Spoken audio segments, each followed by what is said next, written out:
The 1990s was littered with some truly huge movie moments from start to end. I mean, this was the decade when Star Wars returned to cinemas after a 16-year break, when Tom Hanks won back-to-back Oscars for Philadelphia and then Forrest Gump, and obviously when massive franchises like Jurassic Park, Toy Story, and The Matrix first got their starts. It was also the decade that spawned Batman and Robin, but you know what? Nobody's perfect, right? But still, as time has gone on, people have forgotten about some franchises and IPs that have just been left by the wayside. But not today, my friends. We're strapping on the tie-dye shirts and the bucket hats, heading out to Ibiza to take part in some raves as we celebrate the best of the 90s the only way we know how, and that is by making lists. As I'm Jules, this is Whatculture.com, and these are 10 massively underrated movies from the 1990s.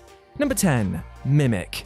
While the production troubles suffered by 1997's Mimic mean that the film is not as good as it could have been, it's nonetheless a worthy addition to Guillermo del Toro's unique filmography. Following a group of survivors who must combat a species of insects that have evolved to mimic humans, the film flopped at the box office and received a mixed critical reception, but you know what? Do not let this turn you off. The picture features just enough of that signature del Toro weirdness to elevate it above your average horror fare, with excellent creature design and an impressively cinematic atmosphere, especially considering the rather dull subway environments that the story takes place in. If for no other reason than to see Josh Brolin get eaten alive by a human-sized cockroach in a massive shower of blood, Mimic is a movie that you should definitely not miss. Number 9. Darkman.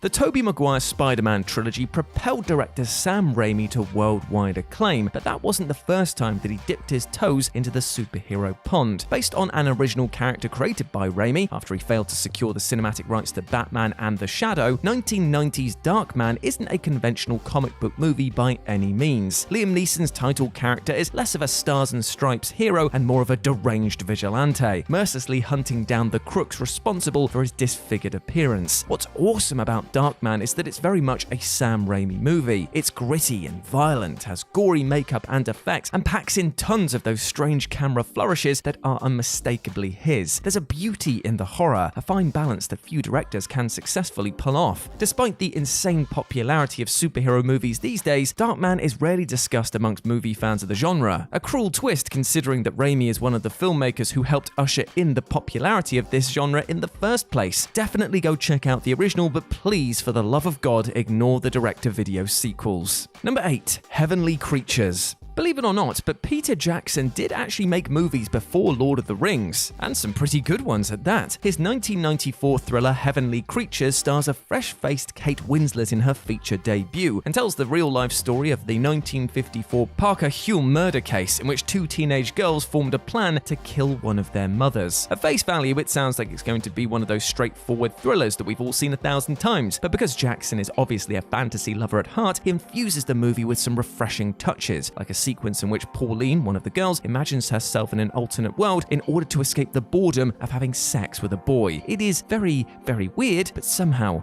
it kind of works. The film received Oscar nominations, critical acclaim, and was a darling on the festival circuit, but none of that goodwill translated into financial success, and it ultimately flopped hard. Combined with the fact that people seem to forget Jackson's pre-Lord of the Rings career, and Heavenly Creatures has vanished into obscurity over the years, but it is very much worth rediscovering. Number 7. The Cable Guy. Ace Ventura, Pet Detective, Liar Liar, The Mask, Dumb and Dumber. Undeniably, Jim Carrey was at the height of his funny man powers throughout the 1990s, and yet one of his comedy movies from around this time just doesn't seem to get the love that it deserves. Now, people will always name one of the aforementioned flicks before bringing up The Cable Guy, which stars Carrey as Ernie Chip Douglas, the titular serviceman who slowly becomes obsessed with one of his customers. And yet the movie has just as many huge laughs as any other Carrey movie, and even though Chip does come off as more than a little unlikable, it's this darker tone that makes The Cable Guy a special entry in the actor's back catalogue. The movie grossed over $100 million worldwide, so it's actually quite weird that people don't talk about it much anymore. But with Carrey currently enjoying a goofball renaissance with his role in the Sonic movies, there's never been a better time to revisit his most underrated comedy from the 90s golden age. Number 6. The Man in the Moon.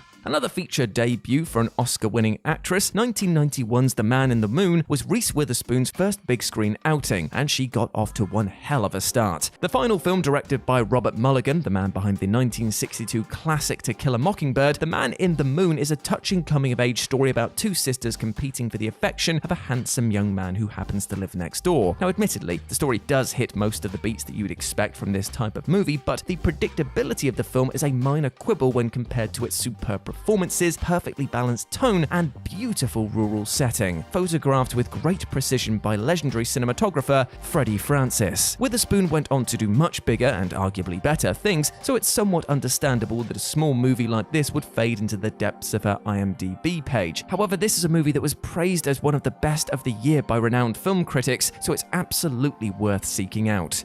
Number 5. Swingers. Before he was Happy Hogan in the Marvel Cinematic Universe, before he directed Iron Man, Elf, and Zathura, and before he was Pete Ultimate Fighting Champion Becca in Friends, Jon Favreau wrote and starred in a brilliant little movie called Swingers, released at the tail end of 1996. Alongside Vince Vaughn, Heather Graham, and Ron Livingston, Favreau stars as Mike Peters, a struggling actor/comedian who's trying to make it big in LA while simultaneously coping with the end of his long-term relationship. It's a breezy comedy with huge feel-good vibes and an incredibly fun dynamic between Favreau and Vaughn. Interestingly, it also popularized the saying, "Vegas, baby, Vegas," meaning that most people probably know that phrase without being aware of what the movie originated from, which is utterly criminal. Number 4. Strange Days. 1991's Point Break is the movie that put Kathryn Bigelow on the map, setting her on a path to winning an Oscar for helming 2008's The Hurt Locker. But in the mid-90s, her career momentum hit a bit of a bump in the road with the release of Strange Days, a box office flop because it only made $8 million worldwide on a $42 million budget, and because it divided critics and audiences. However, the film is much better than its initial reception would lead you to believe. It was written and produced by James Cameron, you know, the guy who made Aliens, Terminator 2, Titanic, Avatar, and stars Ralph Fiennes as Lenny Nero, a dealer of black market tech that allows people to experience memories and sensations that they would otherwise be unable to. It's basically a slick sci-fi thriller with conspiracy elements and with awesome performances by Fiennes, alongside his co-star Angela Bassett. So what's not to like? Number 3. Mystery Men. Considering how much the superhero genre has exploded over the last 2 decades, Mystery Men feels like it was released way ahead of its time. Debuting in summer of 1999, this ridiculous comedy stars Ben Stiller, William H. Macy, and Hank Azaria as a team of misfit superheroes with some truly unusual powers. There's the fearsome Mr. Furious, whose main ability is getting angry and throwing tantrums, and he's joined by the mighty Blue Raja, who possesses the gift of accurate cutlery throwing, and who can forget the formidable Shoveler, a man with truly above-average shoveling skills. Blimey, the Avengers must be quaking in their bloody boots. With modern films like Deadpool and the Suicide Squad poking fun at the superhero genre and playing with its tropes, fans would absolutely devour Mystery Men if it was released today. Forget Zoolander 2, this is the older property that Stiller should have been trying to bring back.